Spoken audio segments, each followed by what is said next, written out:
Well, Harry, Victor, why don't you start? You go ahead, start, Harry. okay. Well, Stefan, you and I had a conversation offline, which was very helpful, and looking forward, hopefully, to working with you with some of my clients.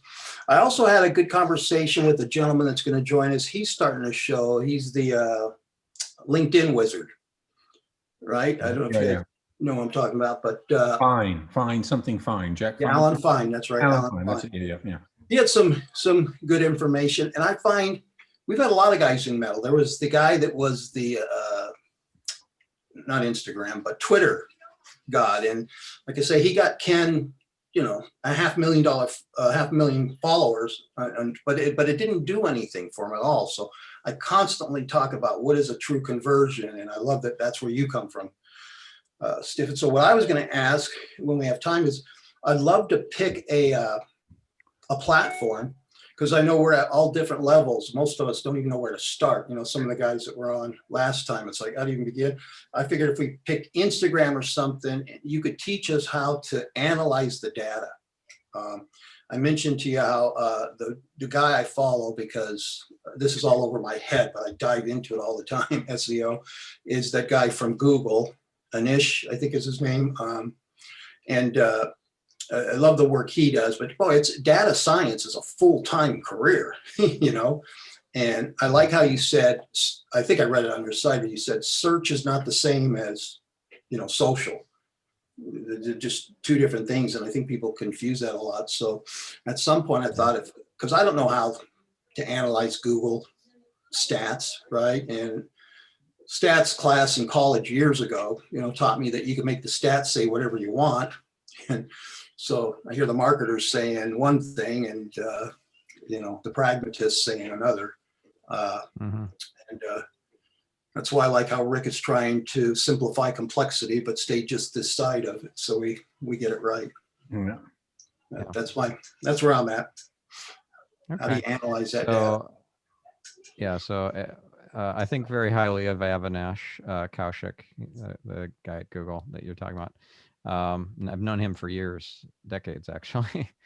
And so, yeah, there are different metrics that you'd want to measure to gauge the success of your campaigns, and some are vanity metrics that you want to stay away from, or you're only tracking that because your client is asking for it, but it doesn't really make a difference. And then there are the metrics that really matter. And there are two types of metrics that matter. There are lagging metrics, lagging indicators, and then there are leading indicators, leading metrics. So something like, rankings and organic traffic growth and percentages and things like that are lagging metrics. Something that you could do to optimize a page of your site to make it more keyword rich and increase its SEO score. Each tool has its own kind of proprietary SEO score, whatever it is, like Yoast, the Yoast plugin for WordPress has an SEO score. And so you type up a piece of content, blog post or page of your services or whatever, and before you hit publish, you already have an SEO score. Google's never seen that page before because it's analyzing different things to see if have you used the keywords that you're trying to rank for? Have you used them in the right places? Is it more of an afterthought where, oh, by the way, I forgot to tell you this whole page was about blue widgets or whatever the keyword is at the very end of a 2,000 word article? That's not going to fare well for a keyword search on blue widgets. So this tool, this WordPress plugin, gives you that feedback before you even hit publish. So that's a predictive leading metric. What is it called? The plugin again? Yoast. Yoast. Okay. Yoast. And the premium version has all the extra features. Most people have the Yoast free version installed in their WordPress site. Hey, Ken.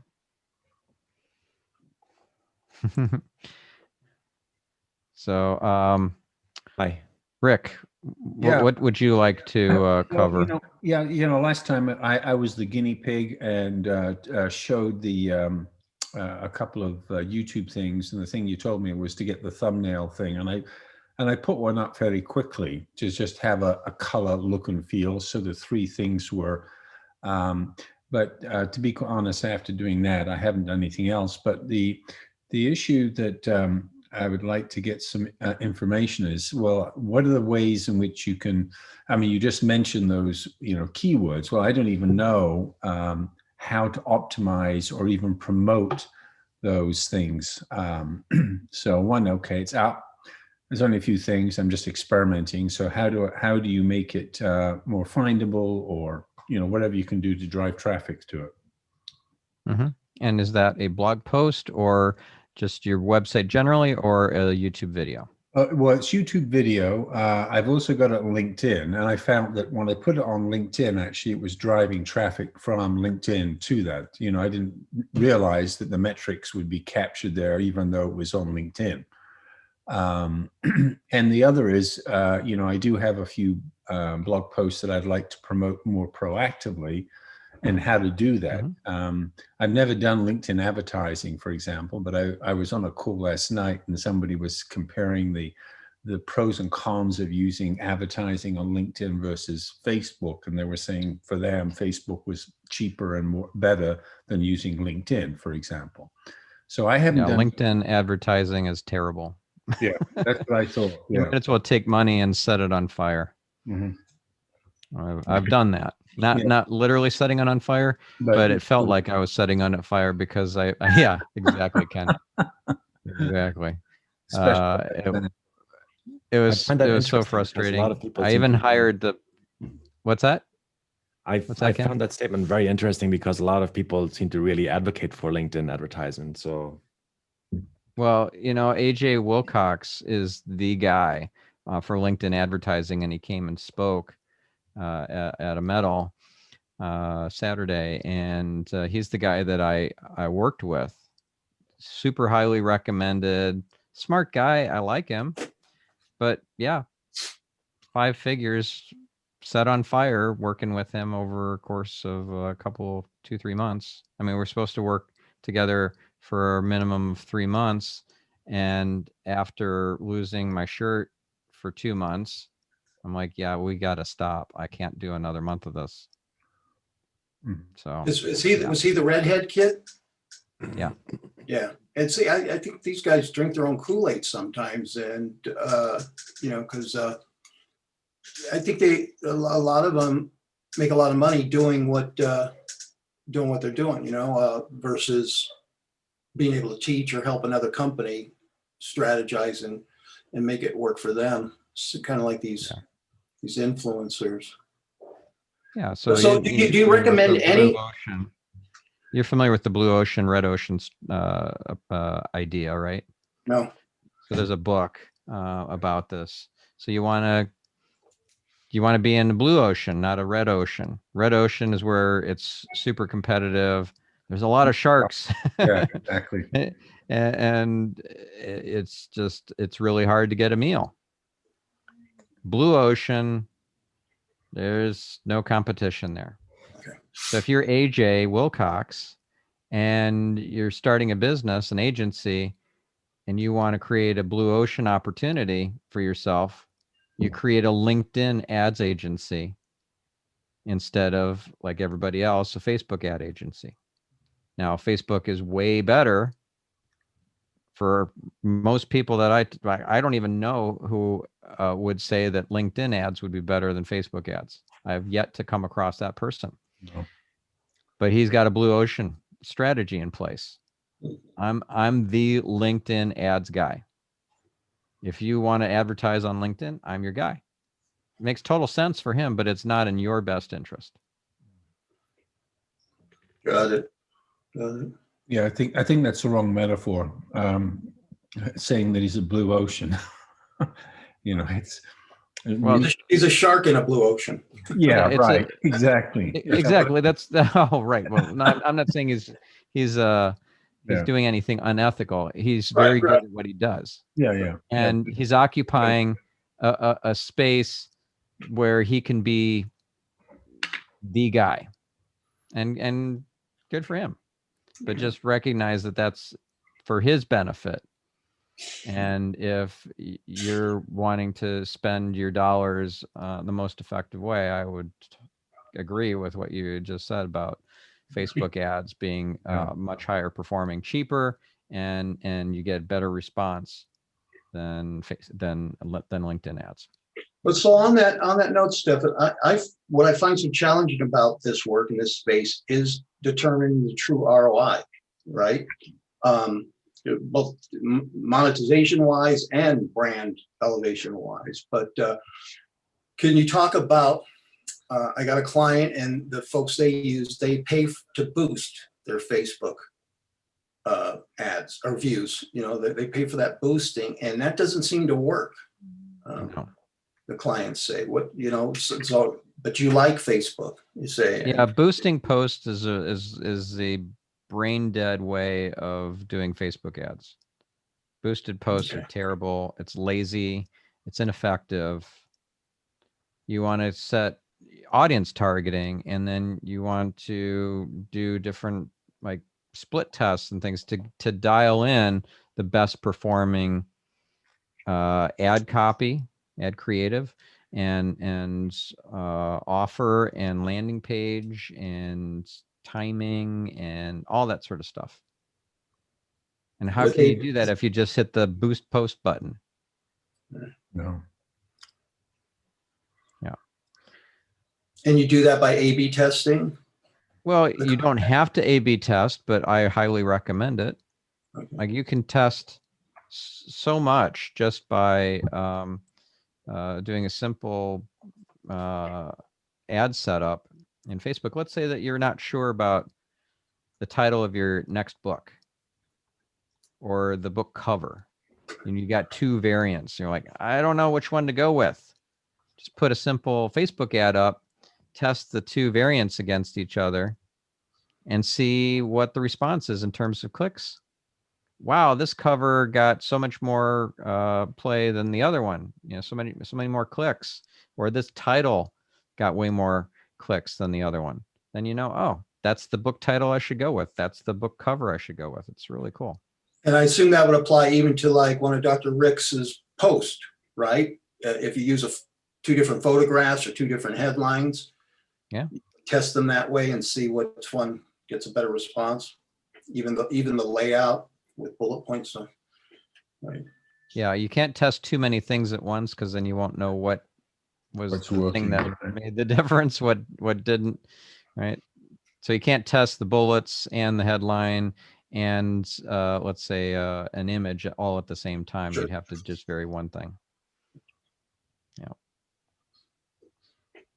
So here you had asked about metrics and search versus social. So let me give you some metrics from a social standpoint that you may want to track, and I'll tell you which ones I think are vanity metrics. So let's start with Facebook.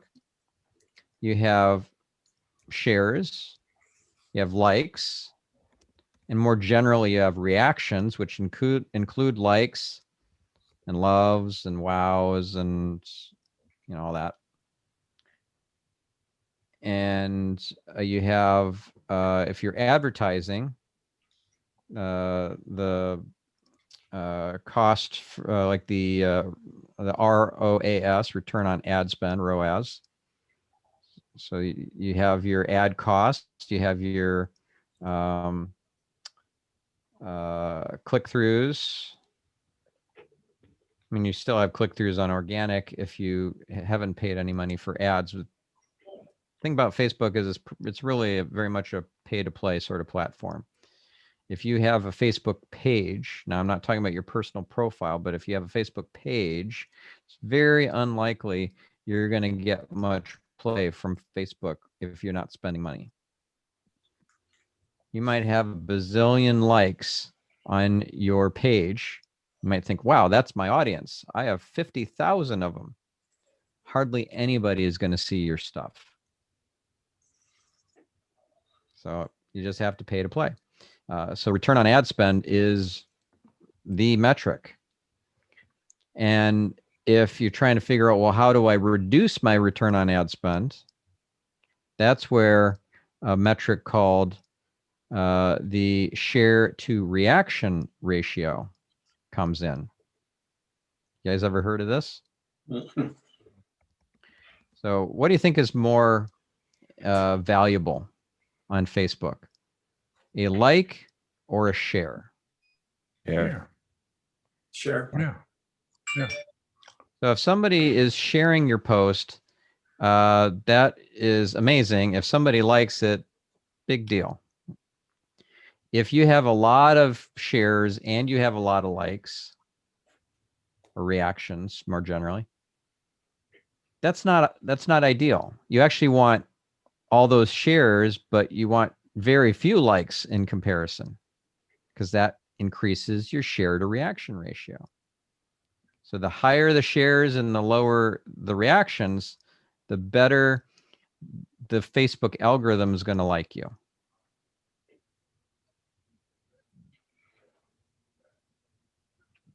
And that goes for advertising on Facebook as well. If you get people sharing your Facebook ad, amazing. Like that, the more sharing that's happening and the less reactions, people do silly things on Facebook, like say, hey, put I'm in the comments if you want me to send you the cool thing. And then there's like all these I'm in. Like, you don't think the algorithm's going to slap you for that? That looks so unnatural. That's not an organic, thoughtful, thought-provoking conversation. So that looks like spam. So don't ever do anything like that. So if you tell people, hey, like my video, you're wasting your time and you're wasting their time too, and you're not helping your chances of doing well in the algorithm. Yeah. Anything else you guys want to know about the social metrics for success? Is that helpful? I'll probably have some other questions some other time. I'll have to jump off now. I just wanted to quickly jump in and at least catch a part of what you're talking about here, so I get a feel for it. But thank you. Yeah. And when you come back next time, if you give me your URL of your website, I can pull it up on the screen share, and give you a bunch of advice on how to improve your conversion and improve your SEO. Yeah, I'd love that. That was part of the reason I put this on my calendar. But something else has come up here just now, so I gotta. No worries. Run unfortunately, Go fight those fires. Will do. Take care, guys. All right. See you later, Ted. Hi, Stephen. Steven. Hey guys, how are you? Doing great. Good, So good. You tag teamed Ken. You're like, okay, Ken, I'll take over from here. Well, no, I definitely have some questions. If I don't want to interrupt anything. So we'll definitely get to you, Stephen. I just wanted to address Rick's question around. Of course. The like, let's say you have a blog post or a video and you want to get more reach to it. Mm-hmm. Where do you start? How do you know, for example, what keywords, what sort of tools would you use, and all that sort of stuff? So did I paraphrase your question pretty well there, Rick? Yeah, it's very good. Yeah. The thing is, I also learned that, putting too many keywords on LinkedIn doesn't help you anymore. You just want to have maybe 3 keywords, I was told. I don't know whether it's truth or not. That putting too many keywords it doesn't help within LinkedIn. That they only capture a few. So it makes it even more critical to think about what the key thing is. So where did you hear that information? Because you gotta. Yeah. Oh no, I'm not. I'm Take not wedded everything to it. you hear with a grain of salt. Yeah, exactly. Exactly. Actually, I think it may have been Alan Fine who said something like that actually about LinkedIn. I think I remember him saying it. Do you remember that, Harry? I think you're right. Yeah. Okay. Yeah. In what Yeah. context though? Did he say like putting in keywords into Into the the actual blog post? post itself. Yeah. Yeah. You know that when you put up your blog post, you can put keywords in. You can put hashtag keywords. And apparently the algorithms, I think he was saying that was that there was a limit of how many you could have Okay. to So, optimize. so And that's I would love to hear exactly what his advice was, because the game telephone, it gets really muddied by the time it gets to the yeah, third exactly. whatever. Yeah, I know. Um, so hashtags are very different from keywords, and keywords in the copy of a LinkedIn post are very different from, let's say you write a entire blog post on LinkedIn, what was called LinkedIn Pulse. That is completely different from just writing a quick post on LinkedIn that Yeah. might have Well, a it's an article. hashtag. An article. Yeah. So, well, maybe you could clarify the difference between keywords in a blog post or Pulse article versus the hashtags that you use then. I think he was referring to the hashtags when he said 3. I don't know what you mean by keywords, though. Yeah. So a hashtag is a type of a keyword. It's a way for people on that social platform to discover posts on that same topic that have been Exactly. Yeah, yeah. tagged in that same way with a hashtag. So let me share my screen so you can see what I'm going to pull up here. Let me know when. Oh, that's right. There's this whiteboard thing that I learned about last time. So let me redo this again. Okay, there we go. So let's take a look at a tool called SparkToro. I don't know if I showed this to you on a previous call or not, but this is a paid tool, but you can do, I think, 10 free searches a month with it. It's super cool. So what you could do is say, all right, I want to know,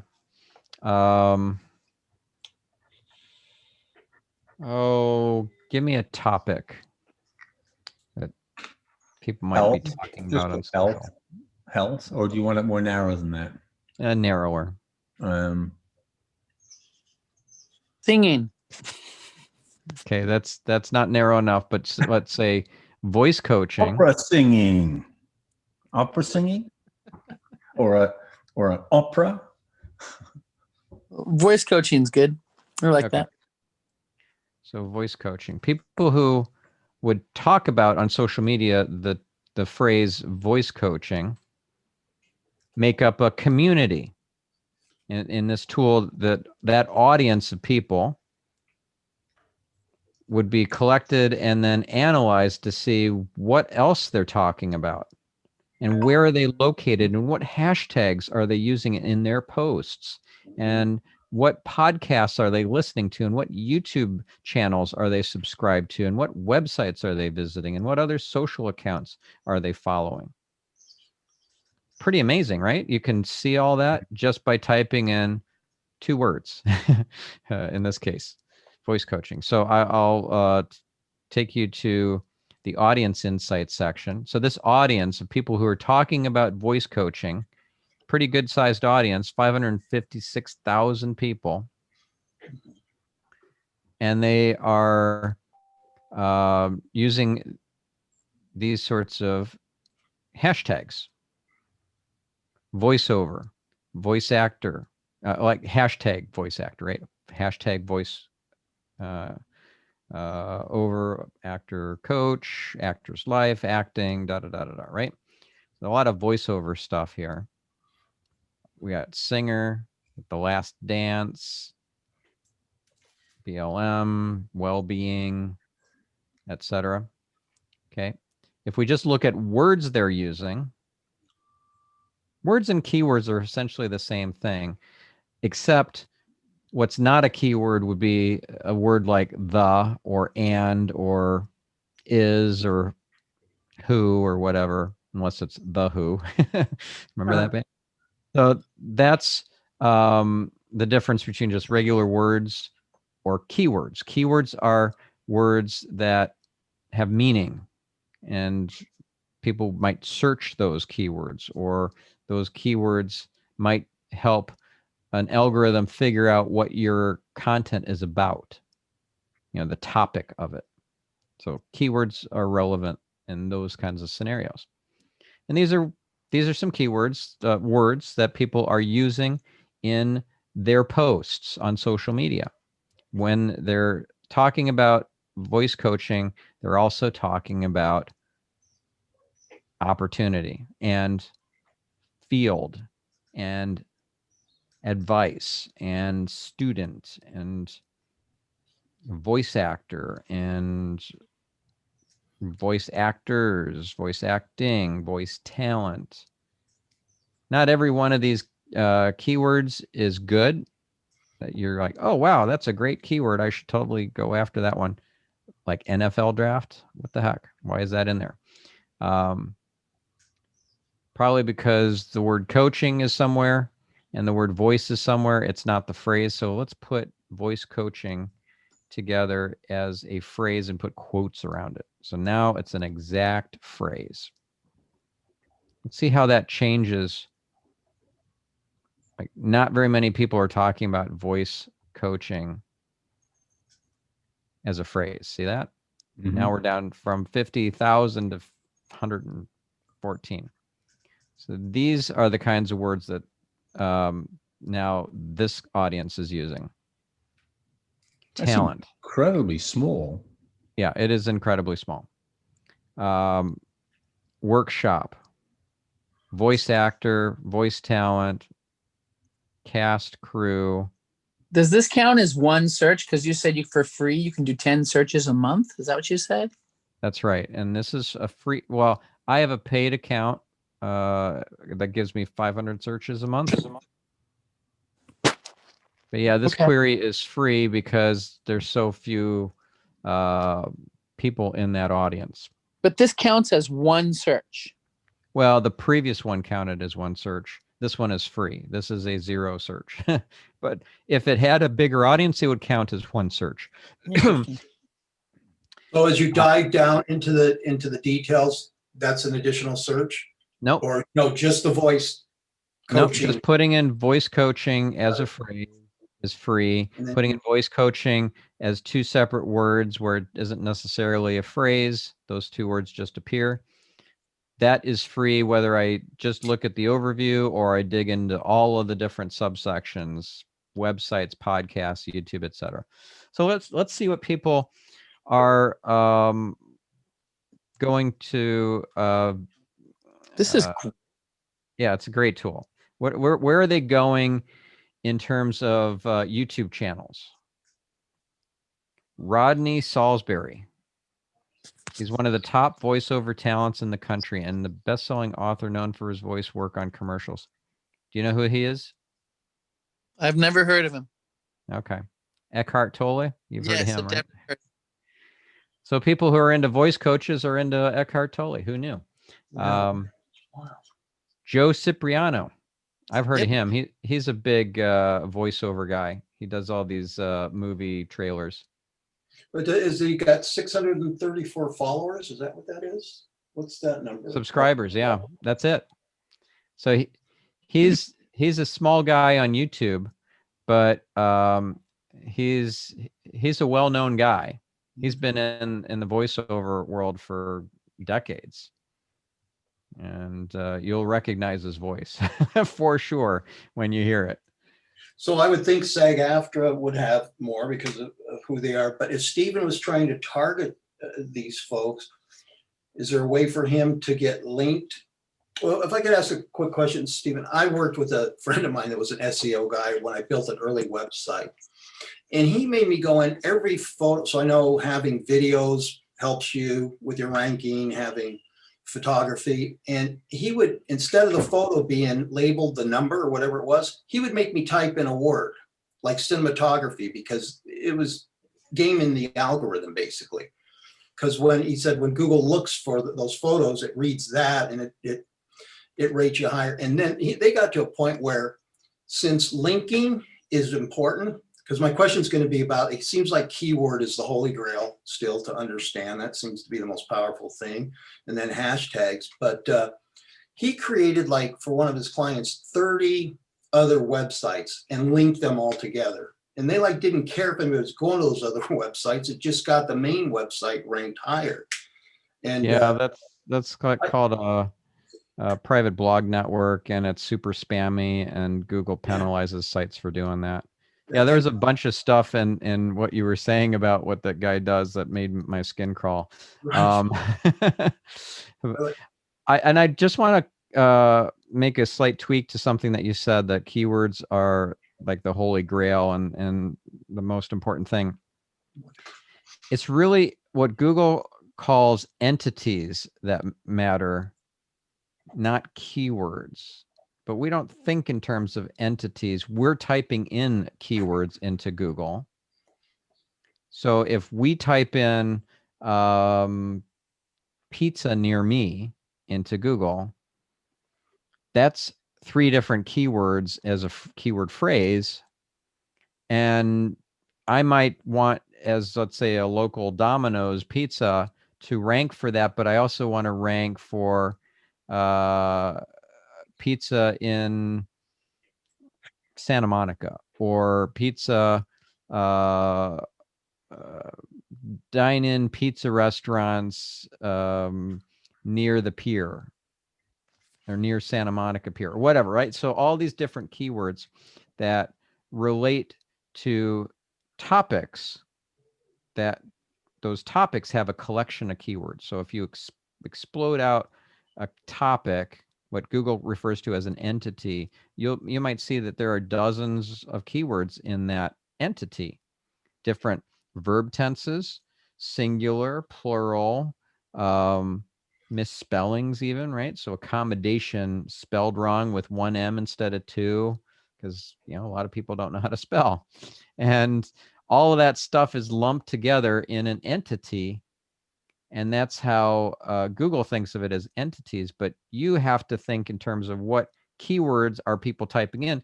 Are they using the misspelled version of accommodation? Because they will get different results from Google, even though Google understands what they're trying to say. If they misspell it, or they do the singular versus the plural, or whatever, right?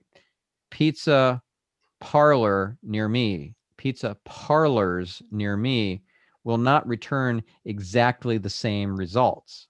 A lot of it will be the same, but not everything will be the same. So it's in the same entity, both of those keywords. They're closely related, Wow. but you got to think in terms of, if I'm typing something into Google and I'm the ideal client avatar for you, what am I typing in? And how do I serve you with something that is compelling and moves you, takes you to moves you emotionally, takes you to a point where you are ready to take action, to book a strategy call, or fill in a contact form, or make a small purchase or whatever on my e-commerce site. So those sorts of conversion events, even some signing up for an email newsletter or opting in for an ebook or whatever. Those conversion events all started with a Google search. And to connect that path up is really valuable, and say that, all right, they typed in this keyword and then they ended up landing on my site, and then they probably then opted in for my ebook, and then they're now on my newsletter, and 3 newsletters later, 3 weeks into the newsletters, they bite and they click on something in the newsletter. It says, I'm ready to book a strategy call.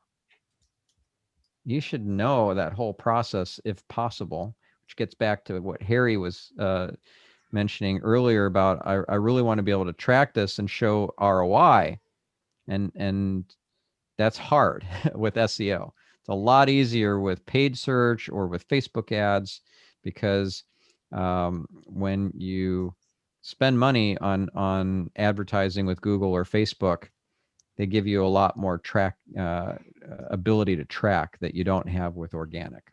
Like Google Analytics can't tell you what keywords people typed in to get to your site, and then which page they landed on, and then what action they took after that. Did they actually convert? You don't have that. It's just it's blank essentially. It's called not provided. That's what shows up now, and Google took this information away from us years ago, and it's probably never coming back. You can in Google Search Console, you can see.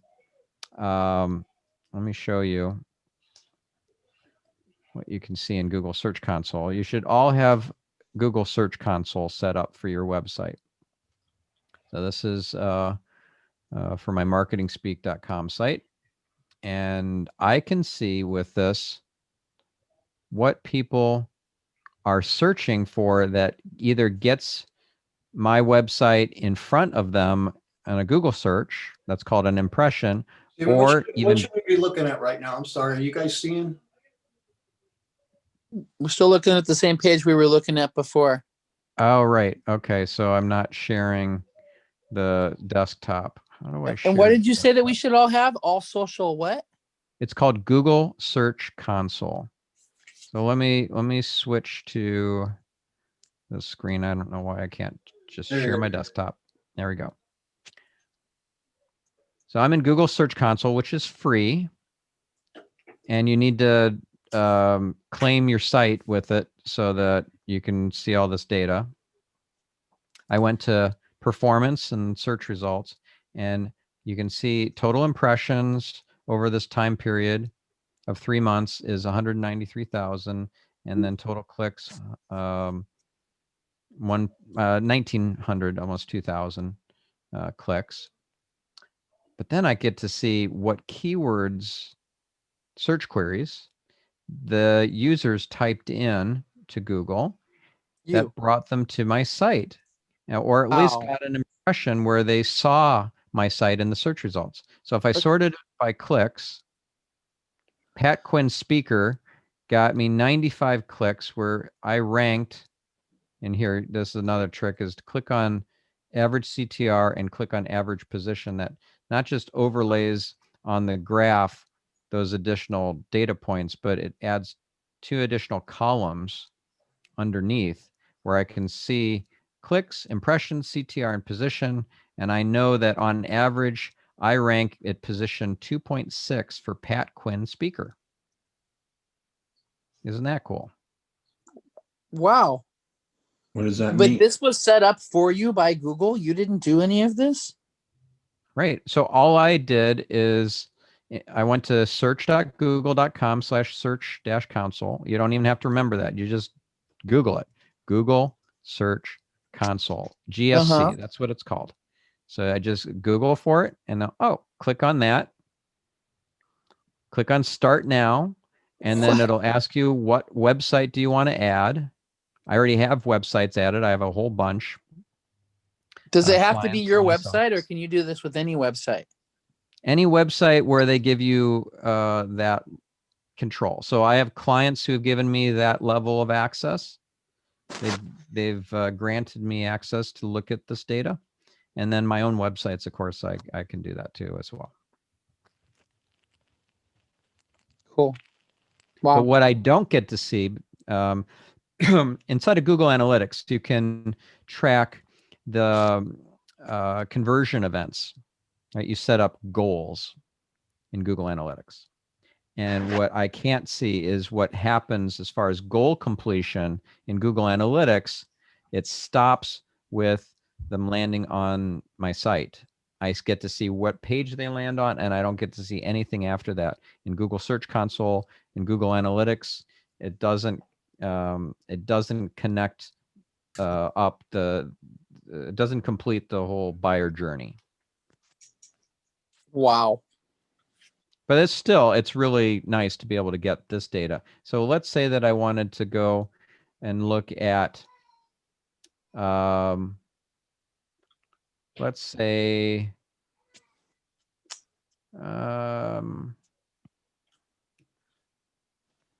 okay, you guys know Ali? How do you pronounce his last name? Najafian? Not yeah, Ollie. Yeah, I need to Ali, see right. his name in order to do it. So he is a metal member, great guy. Love He was a Ollie. client, and he was a guest on my podcast on Marketing Speak. So I rank for his name. He doesn't get very many. He doesn't get much search traffic or search queries, but the ones that he does get here, let's add those extra columns back in. So I rank position 5 roughly for his name. That's pretty cool. So my podcast episode where I interviewed him ranks number 5 for his name.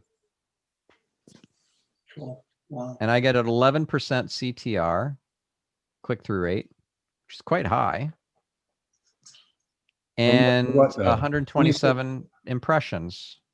When you say over click the through, site. what is it? What is it getting you? What's the click through rate mean? It means out of 127 times my listing in those Google search results appeared, 14 times of those 127 people clicked to go to my website, which is 11% of the time. That's high. That's good. That's Wow. That's strong. Yeah. Hey, Stephen, I got a question for you. I posted a link in the chat there. Are you familiar with this guy, the Conversation Prism? No. Oh, I know of Brian Solis. Oh, you do? Okay. Yeah. I've been following him for a while. And I don't know if you guys have seen the chart. He updates every year. But it seems to me like there's 5 platforms we really want to focus on, right? Am I right about that? Because there's Facebook, Instagram, LinkedIn, Twitter, that.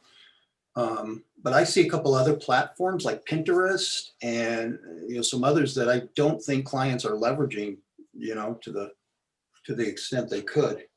Yeah, and the thing is not every platform is right for you or your client. Let's take Pinterest as an example. The overwhelming majority of Pinterest users are women. Yep. If women aren't your audience, then maybe Pinterest isn't right for you. Mm-hmm.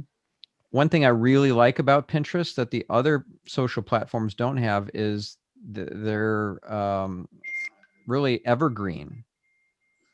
You post something, a pin to Pinterest, and it might generate traffic and visibility, reach inside of the Pinterest platform for years. On Instagram, you might be lucky to get any visibility 3 days after you post something. Can It's you dead. define evergreen? What do you mean by that? It's like it's going to permanently get you visibility. Let's actually look at my Pinterest.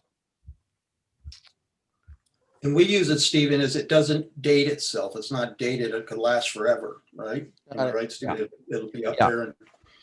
The half-life on Instagram of a post is very short.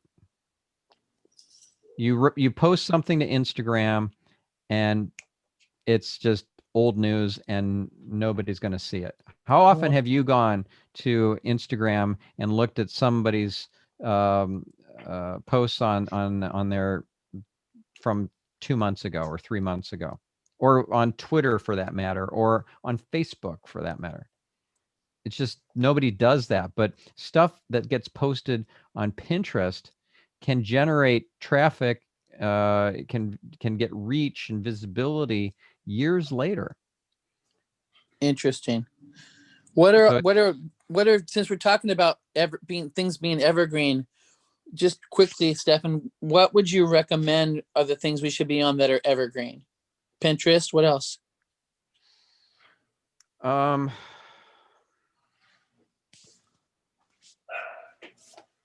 Podcasting. Podcasting. Yeah. Because you'll still get your back catalog, which is all the old stuff that you'd published of your podcast weeks, months, years ago, can still get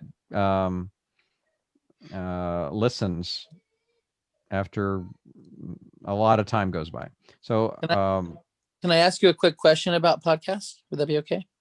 for sure. Okay. So I was talking to actually our leader, Ken Rakowski, right?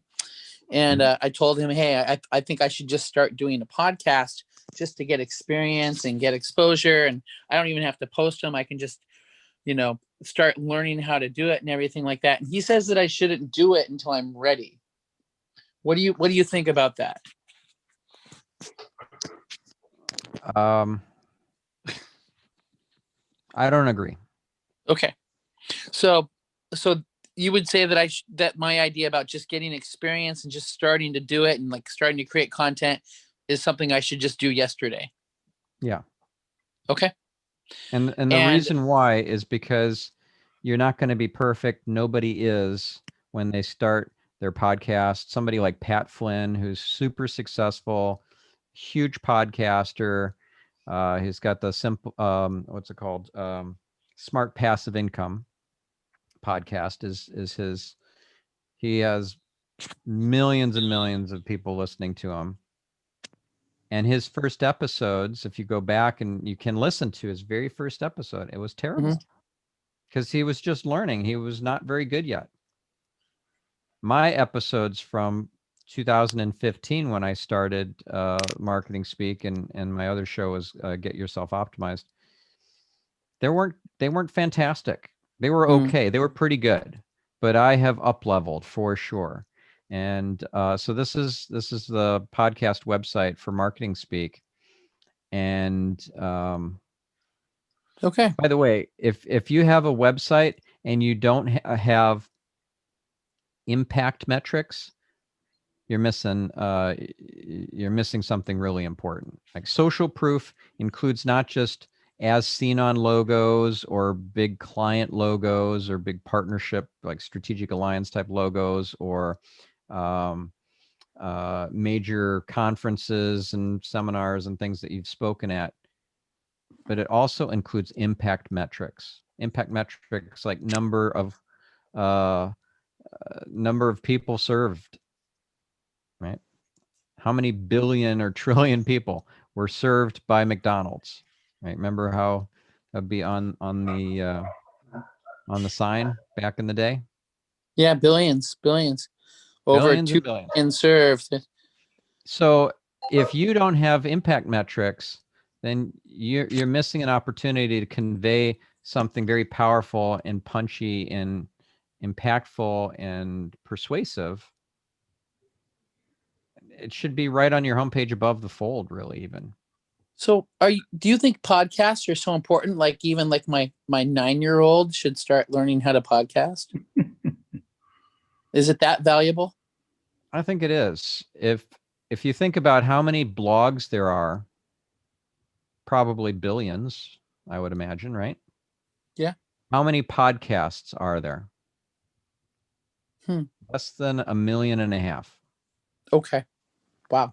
So in the beginning, I think you missed this, Stephen. We talked about blue ocean, red ocean.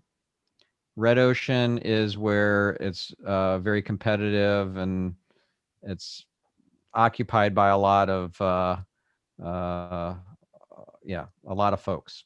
You want to be in the blue ocean. You want to be in the blue ocean. And here's an opportunity to be in a blue ocean. How many voice coaches have a podcast about voice coaching? Probably not very many. I know one of them, Roger Love. I don't know of any others. I haven't really done any deep digging into that, but there can't be hundreds. No, I get you. That's a really, really good point. That's a really great point, Stefan. It really is. How important? How Harry? important? Sooner the better. The sooner the Mhm. better. And But there are Harry- easy ways to do this too. Like when you're you don't. differentiating between Stefan and myself, call him Stefan and call me Steven. Yeah, I am Stefan. It's Stefan. How important is video over audio only? Do you think? Video is a red ocean, but it's also the _2 search engine. We're talking about YouTube, and it is a place where people go to learn and get entertained. So if you want to play in that space, there's a ton of opportunity, lots of things that you can do to improve your chances of getting discovered by the YouTube recommendation engine and by YouTube users, and also by YouTube search, and thus by YouTube searchers. But it's a red ocean. So I would, if I were giving advice to Steven about what should he start with, a YouTube channel or a podcast, I'd say a podcast. And not only is it a blue ocean, so that's part of the reason for it. It's also intimate. I get to speak into the ears of my listener for an hour every week. Now, they aren't necessarily listening every week, and they may not even listen to the entire episode, but it is a very intimate experience. Yeah. Whereas you're just watching a video, you're watching it until you're bored, and then you click on the next thing. Whereas somebody Sure. just kind of gets stuck into listening to you, you're their guide. And that's super valuable. Yeah, I'd like to pick up on that point about the length, because people tend to do an hour, but an hour is a long time to listen. It is a long time. And I'd say the sweet spot would be anywhere from 20 to 40 minutes. Yeah. I was going to say 20 to 30 minutes, I think, because it's like driving in the car or something like that, where people can, it's a little bit more manageable. What about just building on Steve's interest? And I have this interest too, and that is, you've got the easiest way to make a podcast. Is that the one? What would you recommend to start off with? Yeah, that's why I pulled it up. Okay. Yeah. Because I Anchor. Yeah. Okay. It is super simple, and it allows you to not mess around with the tech, and you can just get started. So maybe you could tell us a little bit about the steps involved in terms of the equipment. I mean, are you doing the recording over your by phone? Is it over the computer? I mean, how are you setting the interviews up? Well, if you're an audio snob, Yeah, I think Steven should have really, really great audio quality, because that's what he's selling. yeah, exactly. Yeah, Is his voice and the ability to make your voice amazing like his. So this is the top of the line sort of podcast microphone that I have right here. This is the Shure Sm7b. See the logo there? Shure. SHURE. So the model is SM7B. It's a $700 microphone, I think, from memory, somewhere around that price point. And you can't plug it directly into your USB port. You have to have like a, what is it called? A mixer or An interface. yeah, interface. So I have the PreSonus Studio 2.6. That's what I use, and that was an extra few $100. I have a Focusrite. Okay. Yeah. So I think audio quality is really important. right. If it's just talking, I mean, obviously that it's nice to have that quality, but what's good enough? And the other question is, when you okay, so let me switch for a second to the maybe good enough sort of audio quality, and you tell me. So I'm going to switch off this mic, and I'm going to go to the built-in microphone on my MacBook Pro, which is a really good internal mic for a computer. Mm-hmm. All right, so what do you think of me now? My tone of voice, my presence, my tonal quality, is it as good? Would you want to listen to this for an hour, or would you much prefer if I switch back to this microphone? Yeah. See, I had a really good mic. It was a very quality microphone, podcast quality microphone. I even brought it with me. Well, what about your interviewee though? Because your interviewee is also, what's the quality of their mic? Because that's the other side of the coin. Correct. Yeah. If you are doing an interview show. Yeah. Why does Stephen have to do an interview show? Maybe he can teach a Oh, I teaching see. point. Oh, I see. If he's not, I'm thinking of interviews though. He wouldn't be. I could do Yeah. both, but yeah, I again, see what you're saying. But Stephen could be doing interviews. I mean, that could be his format, or he could mix it up and do solo episodes and interview episodes and switch it out. But this is a quality microphone. Probably have seen these on some YouTube videos and stuff. This is a Rode podcaster mic, and it's probably $250, $300. It's good. It's a good mic, and I used this for the first several years. But then I heard this microphone, and I'm like, wow, that's like butter. I got to have this. So I went from good to great. I recommend it. But it's not necessary. It's just so important to get started. If you want to be a YouTuber, just get started. Get posting videos every day. If you want to be a podcaster, just get started and create some content on audio and publish it, and use a simple platform like Anchor so that you don't have to mess around with hiring an audio editor and like creating all of the back end stuff.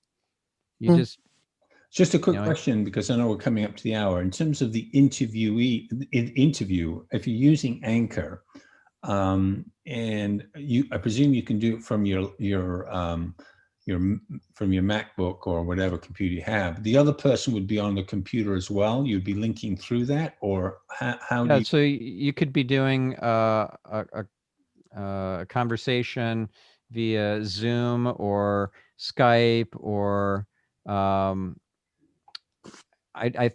not sure how Anchor works specifically, because I've never used it. I've always just used Skype to record my interviews, occasionally Zoom.